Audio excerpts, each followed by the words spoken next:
খুব কম সময়ে কম ঝামেলায় হোটেলের মতো শাহী পনির কিন্তু বাড়িতেই বানিয়ে নেওয়া যায়।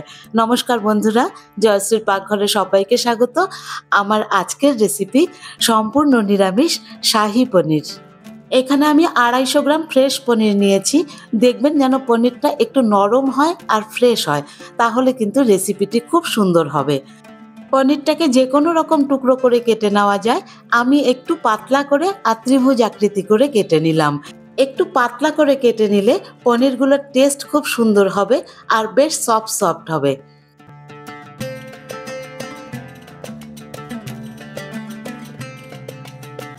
পনিরটাকে কেটে রেডি করে রেখে অন্যদিকে আমি তৈরি করে নেব এই শাহী পনিরের মশলাটা। একটা ছোট গ্রাইন্ডিং জার নিয়ে এর মধ্যে দিয়ে দিলাম 2 চামচ পরিমাণে পোস্ত, 2 চামচ পরিমাণে কাজু, 1 চামচ কিশমিশ, 3-4 খানা কাঁচা লঙ্কা আর 1 টুকরো আদা।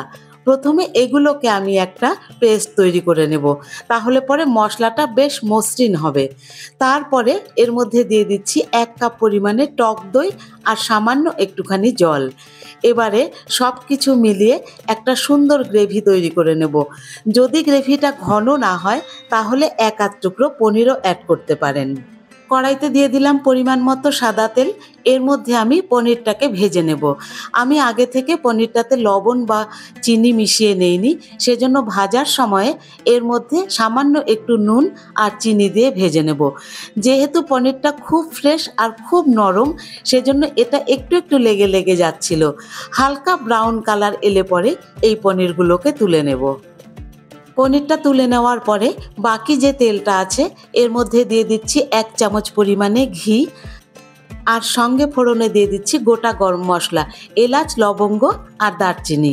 মশলাটাকে একটু ভেজে নিয়ে এই এলাচের গন্ধটা সুন্দর মতো এলে পরে এর মধ্যে বেটে রাখা মশলাটাকে দিয়ে দেব। মশলার বাটি ধুয়ে সামান্য একটুখানি জলও দিয়ে দিলাম। এবার দিয়ে দিচ্ছি এর মধ্যে স্বাদ অনুযায়ী লবণ আর 1 চামচ পরিমাণে চিনি। এই শাহী পনির একটু মিষ্টি মিষ্টি ভালো লাগে। আর দিয়ে দিলাম সামান্য একটু কাশ্মীরি লঙ্কা গুঁড়ো আর 1/2 চামচ পরিমাণে গরম মশলা গুঁড়ো।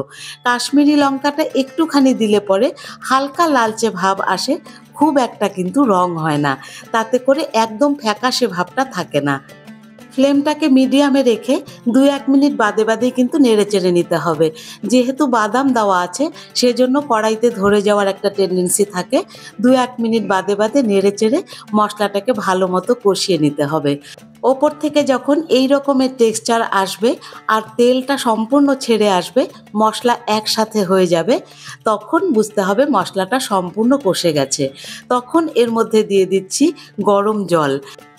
1 থেকে 1.5 কাপ পরিমাণে গরম জল দিয়ে জলের সাথে মশলাটাকে ভালো করে মিশিয়ে নিয়ে হালকা ফুটতে দেব।